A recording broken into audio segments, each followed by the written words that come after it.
I hope you'll get better. Hey, good afternoon, everybody. This is Dr. John Michael Salvato, and we are on a new platform today, but this is the 200-day Mindshift Mastery Series, day 21. We're past that first 10%, and today we're talking about comparisons, and the comparisons are not a good marker or indicator or guidepost for determining your success. What kind of brought this up in the curriculum when I first developed it was there was a time when I had a group of people that I was working with who were with the same company. They were in corporate America, and these were all mid-level management in this company, and they constantly were comparing, well, my performance to so and so, my performance to this one, my performance compared to last year, and everything was all about comparison. It wasn't about performance. And then earlier this weekend, I was talking to somebody who said, well, I don't know that I can say I'm successful because I haven't even come close to making the kind of money that you make. And somebody else said, I don't have that, the outside of this group said, I don't have the kind of lifestyle that you enjoy, and I can't wait to do that so I can be successful. And I wanted to explain to each one of these people, and went on to explain to each one of these people, that comparing yourself to someone else is not a good barometer for whether or not you're successful. Because as I talked to the person yesterday, I said, what are your goals? What do you want in life? What would being successful feel like and look like for you? And they gave me a description of what successful would feel like, what it would look like. And I said, let me tell you something. You don't even have to make a third of the money I'm making to have that lifestyle. So what does that tell you? You're so much closer to success. I mean, success is not just within reach. It's you don't even have to extend your arm. And they were mind boggled. And that comes back to a story that was told about the Andalusian fisherman, and maybe I'll post it in the group. I did a video webinar about it last year.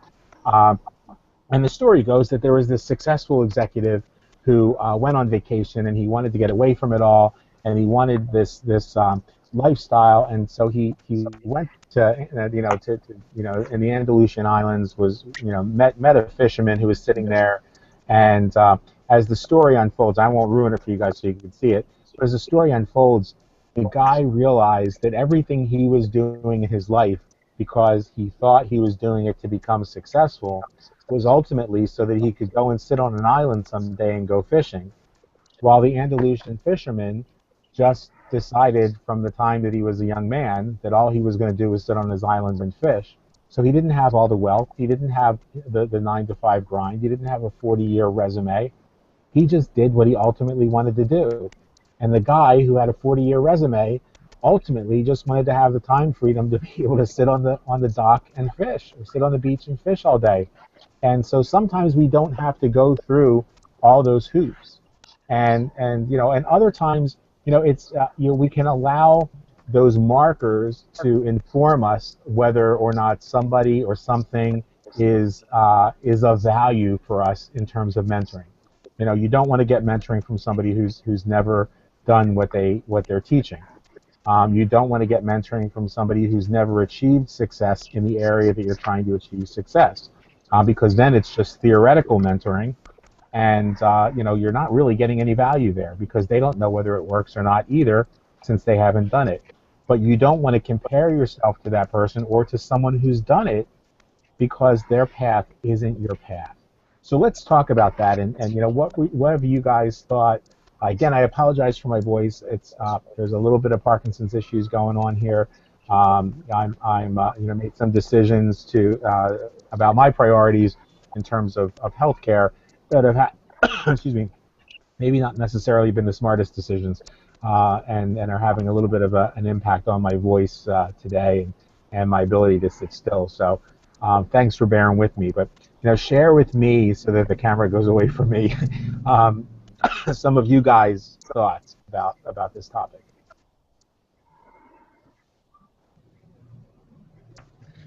I'll go first, I guess. Okay, great. I know with my company in particular, there is a huge focus of, well, such and such made this rank in her first 9 days, and this one was stage 4 cancer, bedridden, homeschooling 12 kids that she adopted, and she made this rank in 2 months. And it's like, that's great for them, yay! I'm not them. And I've had to come to that point, because you do get caught up in it when you're, trying to make the $1,900 a month, trying to make the $5,000 a month. You're doing everything you can, and then this is being thrown at you like, hey, why can't you do this? She did this, why can't you? And it's like, I'm not her. My situation, my experiences, just me as a person, I'm not her. So I've kind of had to step back from all that and go, you know what, I'm going to do mine, I'm going to let y'all do yours, and if it's working for you, God bless you. I know it doesn't work for me. Right so on. I've had to really step back a lot on my MLM business and just kind of sit there and go, I appreciate everything, but you guys are really kind of hitting a nerve right now. So Yep. it's just that.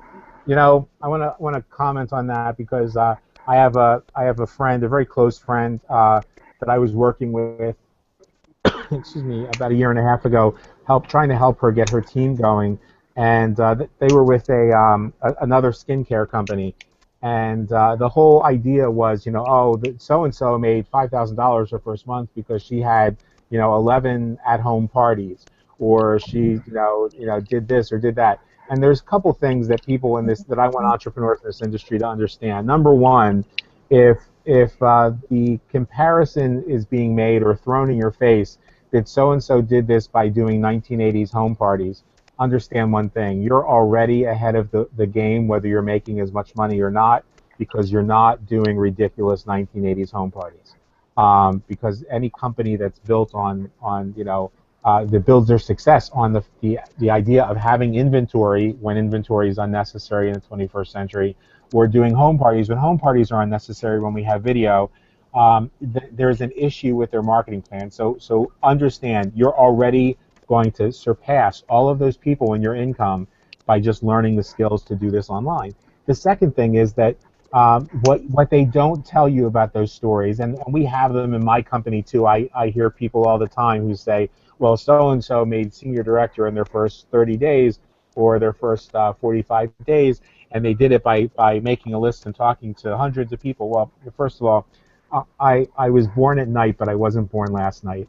And so I know what it takes to achieve a certain number of enrollments. I know what the numbers are, and I'm not buying the bullshit. And the simple fact is that you don't know or they don't tell you that person just moved from the last deal that they were with and moved a group of 100 people with them, or that the woman who has cancer has been in 17 programs before she had cancer and has been rating people's downlines. I'm not saying that particular woman did, but I'm just saying those stories. So we can make a story out to be whatever you want. Recently, I was involved with in a conversation with somebody who tried to sell me on the idea that that their business partner was a six-figure income earner using Pinterest and Instagram, and I found out that was a complete fabrication. So you never know what's true. You never know what's an exaggeration, and you never know what the backstory is behind something. Here's what I do know, though: when you stop comparing yourself to everybody else and you start focusing on doing the basics, and the basics are really simple for any business out there. As long as the product is a product that's value priced, as long as the product performs, and as long as the company pays on time, all you have to do is call 5 to 10 people a day, and make contact with 5 to 10 people a day. Get them to watch your presentation, and you will get the enrollments. You'll sell the product. It's always a smarter bet to reach out to a global market if your product is available globally, but reach out beyond your local neighborhood, and just be patient and realize that sometimes the pipeline, that's a bigger pipeline to fill. If you're filling a pipeline to provide water for your neighborhood, the pipe might only have to be this big around. If you want to try and provide water to the state, it might have to be this big around. If you're providing water to the entire country, it's going to be huge. And the amount of water it takes to fill that pipeline is commensurately bigger the more people you're trying to serve. So by determining who you want to serve, by determining the kind of business you want to have, it doesn't matter what Susie Homemaker did when she, made $5,000 her first month by doing 1 million home parties. Or Susie Homemaker might be a doctor's wife who's bored, whose husband throws money at her just to shut her up and keep her busy, and her friends are doctors and lawyers' wives too, whose husbands throw them money. So all they're really creating is a pacification club where you might be going out there in the marketplace and really bringing value, really serving those ladies who are desperate, who feel a need to improve their health or feel a need to improve their appearance or whatever else that might be, whatever your company might be. So thanks for sharing that, Jen, because that's a really good point about why we shouldn't compare ourselves. I mean, sure, it's great to have goals and say if she could do it, so can I. If he could do it, so can I. But don't ever let yourself get caught up in the hype of any company. So good for you. Somebody else want to share what your thoughts were? Hi, I'm not sure how to do this. Can you hear Just me? talk. Yeah, just talk. You're on. Yeah, You're you on. can hear me. Okay, yeah, I'm in a company as well where they do 6,000, per week, and you're at, some of them are at 50,000 per month and that sort of thing. But I specifically joined under one that was I picked her to join under her for what she was saying she'd done. Actually, just what you were saying, she'd done all of hers on Instagram. So all of her business on Instagram and how she built to a certain level on Instagram. And I knew that I couldn't do house parties. No way. There's just not with the children. And the lady I joined under actually has 5 children as well. So I wanted to find out specifically how she done it with Instagram. And while she does give you the ideas and what to do, like how many times to post on Instagram, how many hashtags, all that sort of thing, she has reached levels that when I look at her and think, oh, well, she has 5 children, why can't I do that? I've never actually done that because I know there's a certain point where I will stop. I won't sit on the internet for 9 hours a day trying to advertise my business while my children are, so there's certain limits that when you try comparing your business to other people, if you have made that limit that you won't follow into where they're going, like you brought out, they have lots of things going on in their personal life that you don't know about that could be falling down because they're neglecting it. They're so interested in working the business. I don't want to go down that road. So I will never reach and never compare myself to that because I don't want to go down where I think their personal life may fall down, the children's life may fall down, and then even having the trappings of money and what that can bring is also sort of would be an idea of not following and not comparing yourself to people that can do that, because as you said, you don't know what's going on in their personal life. Right. If I could add something here, if I could have your permission to just go a little deeper with you, because you brought up some really good points. And do you mind if I speak directly to some of those points? No problem. Okay. So no problem at all. I commend what you just said was very powerful. First of all, you are clear on what your priorities are in life, and we've talked for the last couple weeks about creating balance and establishing boundaries, and some of you have seen what establishing boundaries in a group, in a business, looks like, particularly this past weekend when we had to do some things that were very uncomfortable and not at all savory, to have to do. That's establishing boundaries. Saying my children come first, that's establishing boundaries. But there were 2 things that you said that I want to encourage you to think about. One was saying that you will never accomplish what she accomplished because you're not willing to put your children second. You're not willing to throw your family aside. You're not willing to. I mean, first of all, anybody who's going to work at their business 9 hours a day just traded one job for another. So I don't really understand why they're in the business because they're not getting any time freedom. So understand this, though. I want you to really believe you can accomplish what she's accomplished in terms of success and finances without sacrificing or compromising your integrity. I've done it. My entire career has been proof that that could be done. My entire career. Now, when I was in my 20s, I will be the first one to say that my mentor, Larry Thompson, said, we're going to go for 90 days to Chicago. We're going to run ads, and for 90 days we lived in a hotel. We worked 8 or 9 hours a day. We were doing hotel meetings. There wasn't an internet at the time that was really happening, and there was no such thing as a web page yet. So you're thinking this is 1981, 1982.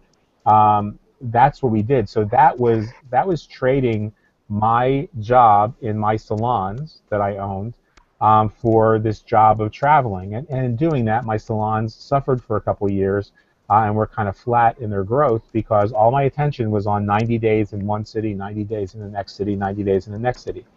I decided after doing that wasn't that defies the purpose of being in a home-based business. A home-based business was supposed to give me time freedom.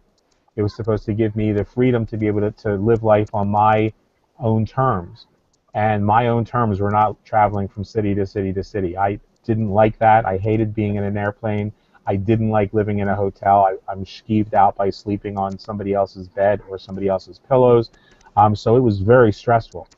And I decided that there was a better way to do it. And that's how I developed the first internet marketing system. Basically, in 1983, 1984, I started to realize that there had to be other ways, and at that time it was computer bulletin boards to reach out to people, around the country without ever leaving. And I started running newspaper ads, and then just having people call me. And then I started doing KU band satellite dishes. So step one, you can accomplish those things.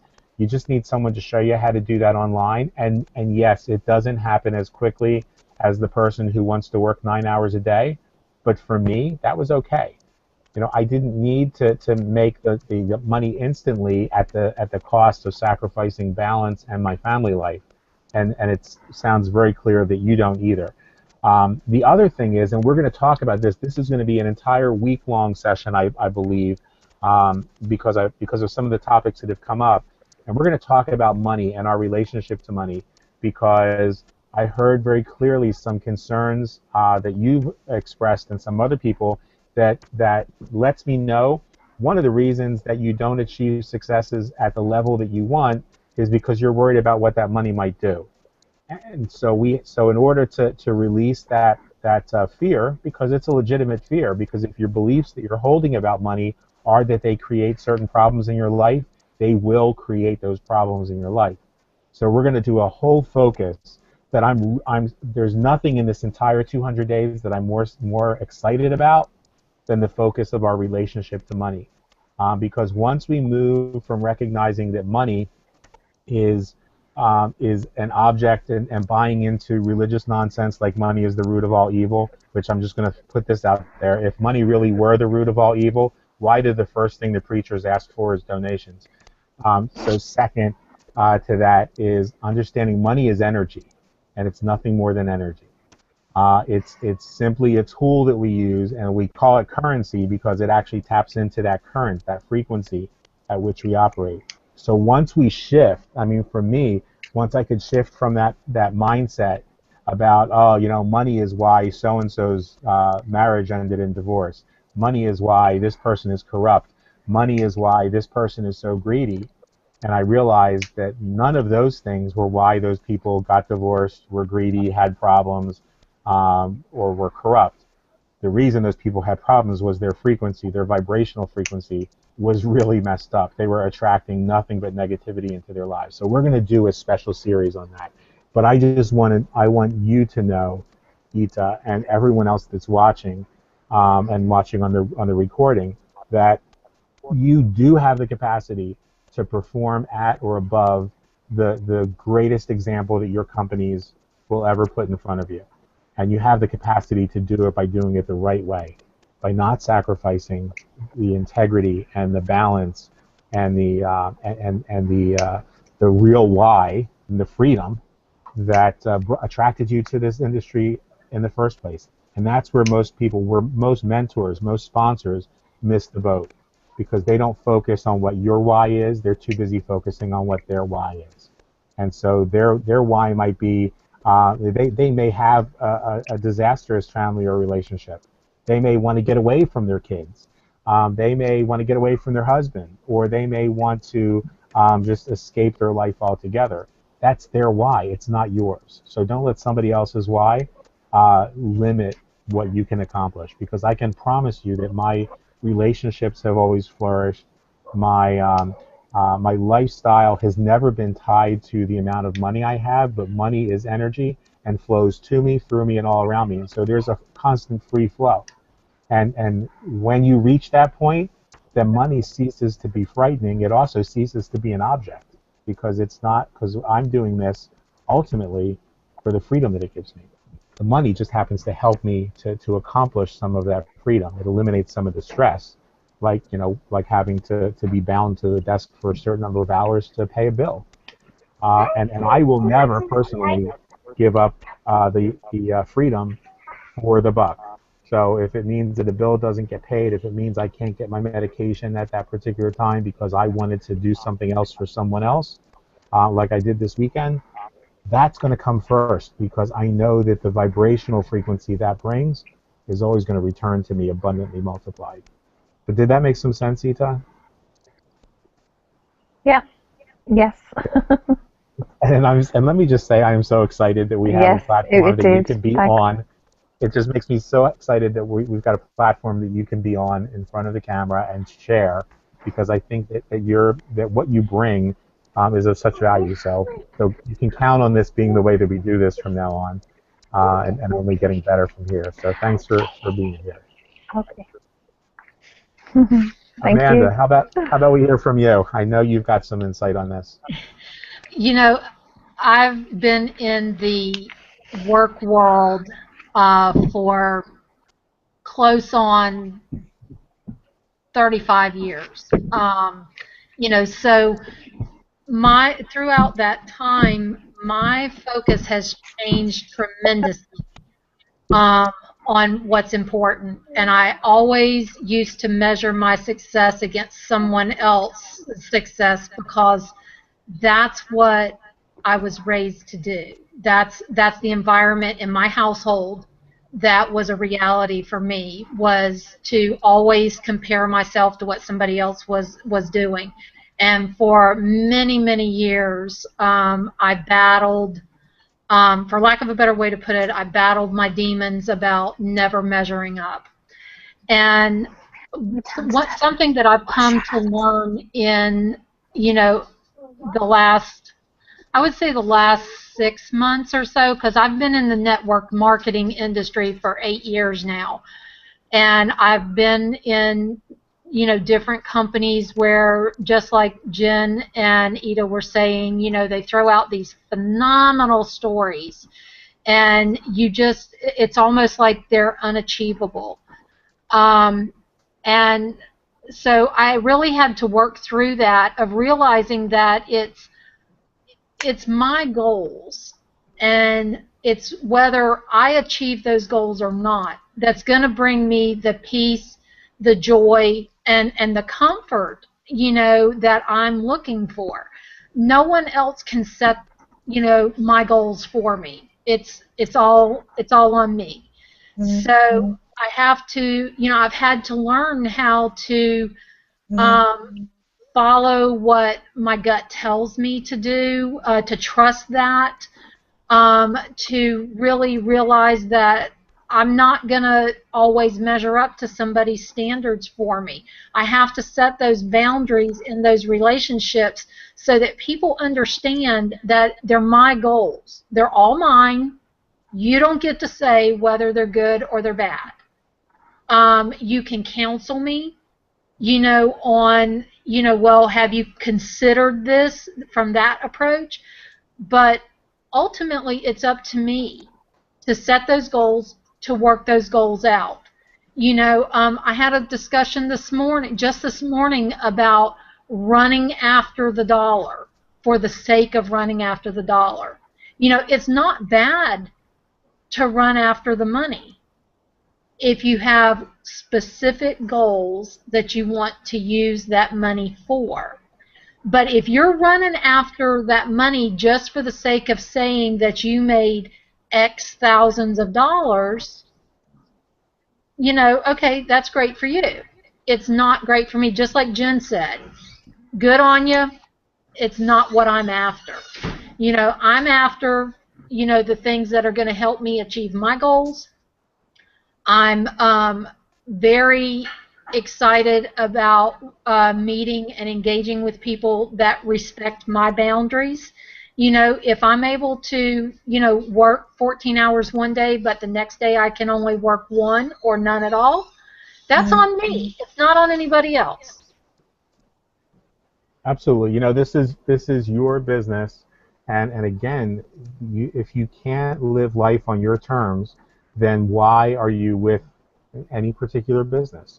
Exactly. It really comes down to not letting somebody, and it'll hurt. The reason that it's important to understand this is not just for your own personal success, not because I just want to see you guys be able to achieve success in your business, but you need to excuse me, really embrace this for dealing with your sales team as well, because there are people on my team who have been with me from day one, who are 3 people away from their next bonus, and they don't seem to make any effort whatsoever to reach those 3 people. And it may very well be for some of those people that making what they're making right now was what their goal was. If somebody's doing your business because they just want to make an extra couple $100s a month, then pushing them to try and get them to $1,000 a month is going to push them away. Right. Because that wasn't their goal. It might be your goal, but you're not going to get there any faster by pushing people or dragging people along. And so that's why, I talk about my business partner, Steve, and his situation. Now, 21 years ago, Steve and I were going to do this as a business. I became a customer. I loved the products, and the company wasn't ready. I've told the story. The company wasn't ready for online marketing at that time, but I had a couple hundred customers that I introduced and my people introduced into the business. I probably introduced 20 or 30 in a few months, and they introduced a bunch of people. And so 21 years later, when I decided I was going to do this as a business, I went to talk to those 20 or 30 people, and 87% of those people are still customers in the business. None of them were interested. Well, maybe there's 2 that they were interested in doing it as a business, and they're doing very well. But none of the rest were interested in becoming business builders. And so 20-some years later, if Steve would have been badgering those people and saying, come on, you need to get some referrals. Come on, you need to reach director. Come on, you need to reach... Then he would have lost those customers. But because he allows this to be about their goals, about their why, their reason for getting involved, then he's maintained those customers or retained those customers for 20-some years. And that applies to each and every one of our businesses. I've watched people completely destroy their businesses, especially startup businesses, because they thought that they had the right to badger people, both publicly and privately, because they weren't doing good enough, quote unquote, because they weren't measuring up to their standards. Who has a right to hold you or anyone else up to a certain standard? I certainly don't feel like I have the right to hold any one of you up to a particular standard other than your own. And so if I haven't talked to you about what standard do you want to be held accountable for, then I have no freaking right to tell you you're not doing good enough, because I don't even know what good enough is for you. And so that was why we did this thing about comparing, because comparing people leads to this arrogance that makes you or me or somebody else think that they have a right to badger somebody publicly. makes people think that they have a right to demand something of someone else. I recently heard somebody tell me that their objective in their brand new business was that they've trained some new people to become leaders so that they don't have to do the webinars or the hangouts or the telephone calls. And I thought, wow, how sad and tragic that you don't care enough about your business to say, I'm going to be on every webinar, I'm going to be on every phone call, I'm going to guarantee the success of my people because I care enough about my business and because I care enough about them. Instead, the objective was, well, let me see how quickly I can pass the buck to someone else so that I can get on with my mess of a life. And that just doesn't work. And I want you guys to guard yourselves against that kind of mediocrity, because that's exactly what it is. At the end of the day, you could sit there and play games all day long about how wonderful and fabulous you are, but people are not going to look at what you say. They're going to look at what they see you doing. And it's not enough to post, fluffy little, questions on Facebook. What's your favorite flavor ice cream? What kind of car do you want to drive? If you don't start showing that you really care about people, because those questions, here's a newsflash, and I know some of you were mentored to do those questions. They're a great way to start engagement, but there's got to be more. So, people, the old saying is, people don't care how much you know till they know how much you care. And ask yourself, are those questions showing that you really care at all, or are they fluff? Are they, people, particularly entrepreneurs, are now well aware that those questions are designed to increase engagement. So they know what that question is, and there's nothing wrong with it, and we should do it. You should at least once or twice a week post a question that's fluffy and unimportant that will just boost your engagement, because that's how we beat Facebook at their own game. But that doesn't apply to Instagram. It doesn't apply to Twitter. It doesn't apply to Google+, and that's why people don't succeed on those platforms the way that they do on Facebook, because they learned how to get their edge rank up. Get the edge rank up, but then add a level of engagement that brings more meaning, more value to the marketplace. That's what it's all about. It's about value, not promises. Mm-hmm. So I hope this has been something that's been helpful for you guys. And if anybody wants to add anything else in there, comment or ask any questions or anything like that, go ahead and jump in, because we are not bound to any major time. I'll always try to keep these at 30 minutes, but if we go a little over, it's not a big deal. We're not bound by any kind of restrictions there. I love this platform. It works for so much, and I just hope that we can start getting some more people on these calls, because I'd love to hear what other people have to say as well. Sure. And I think part of what will make that happen is that people will now understand that there's not a chance of somebody badgering them or beating them up, that nobody is holding anybody to any standards other than their own, and that we really are here, as I said on the very first show. I mean, I really think that I've been consistent in my message and consistent in the application of that message when I say that this is about you guys, and that you're going to get out exactly what you put in, and that we're going to build a community here, and that anything that begins to harm that community will very quickly be excised from the equation. And that, you've seen examples of that with our switching from a platform that was really difficult for folks to get connected to for whatever reason. I don't care what the reasons were. What I care about was there were people who were not able to jump on here every day because they couldn't get on Blab. And so that means we're just going to do the Friday installments on Blab. I may still do my show on Blab at 1 o'clock during the week. I haven't decided on that yet, because I do like that platform. And it does increase my level of engagement. And at the end of the day, I'm never going to be the kind of person who posts. I will never post on Pinterest. Once in a great while, I find a picture that I share. It's just not my thing. It just doesn't. It doesn't lend well to our business model, to my business model, because I don't sell products. I don't have any products to sell. My company manufactures 500 products, and people go shopping for those 500 products, but I don't personally go on and pitch them.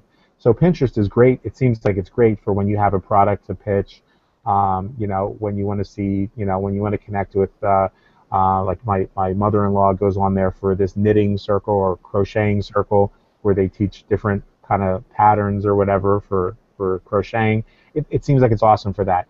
But I'll never be on Pinterest. I'm not a big, Instagram will be someplace where I always casually post because it's a great way to make connections. But I'm going to do an Instagram training for you guys in the next couple weeks that takes things beyond everything I've ever seen on Instagram, because Instagram should be driving people to a social media platform where engagement happens. And engagement has to go beyond, oh, I like this post or private messages. Engagement needs to be someplace where that person becomes a part of your day-to-day life. So unless you're spending your entire day on Instagram, that's probably Facebook or Twitter. And so we want to talk about how to do that. Same thing with Snapchat. I've seen a lot of people were doing Snapchat, on a daily basis, and they were doing it because they were being promised that they were going to get some training on it. And then all of these people that I know, and there's probably a half dozen people who I know in the last 2-3 months, were all going to do their big Snapchat secret code and their big Snapchat insider, preview, and then all of a sudden, none of those 6 or 7 people are even snapping anymore. So obviously, they didn't have the secret code. They didn't crack the code or whatever the nonsense was, and they missed the point of how to use Snapchat the most effectively. So we're going to talk about that too. I think I'm gonna start once a week introducing a social media concept with some real value, some real technical application on one of these for you guys too, because now I can do some screen shares and I'm just trying to work out how to do things like Snapchat where I can't really do a screen share because it's not on a website and you can't really see the phone very clearly. So I might have to do some studio work to record what I'm doing with Snapchat so that you guys can see how to use that and Pinterest and Instagram, and even Twitter to a major extent in order to properly increase your social media engagement. It's not going to be just enough to say, oh, well, compared to so-and-so, they have 500 followers, I have 1,000 followers, I'm doing better. No, not necessarily. What are you doing with those 1,000 followers? Mm-hmm. I take myself down from I took myself down from 5,000 followers and connections on Facebook down to 2,000, and then I realized that I wanted to take it down to 1,000, and now I keep it between 600 and sometimes 800 or 900, depending on sometimes level of engagement just means I need to keep all of those people in there, and the number does climb. But generally speaking, every 90 days or so, some of those people will have fallen off. They were just there to try and get me into their deal, and that's okay. And they can continue to follow me, but then I take them off the connection as a friend, and I focus my efforts on working with those people that I have real engagement with.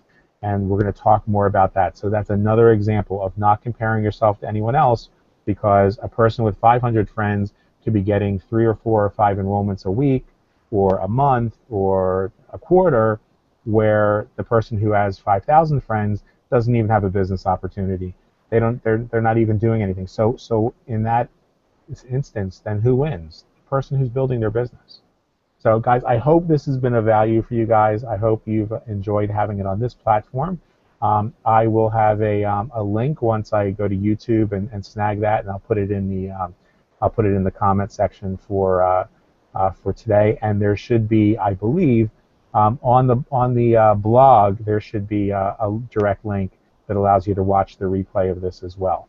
So and also the link that you posted, the watch link. Yeah, you can always watch the replay on that. Right. All right, guys. So stay in the moment. Be grateful for what you've got. If you're on this side of the pond, enjoy your Memorial Day. Take a couple minutes to remember those who gave sacrifices, and as the adage says, all gave some gave all, and of course Dick Cheney walked away with millions. So we'll look forward to talking to you guys on tomorrow's broadcast. Love you and appreciate every one of you.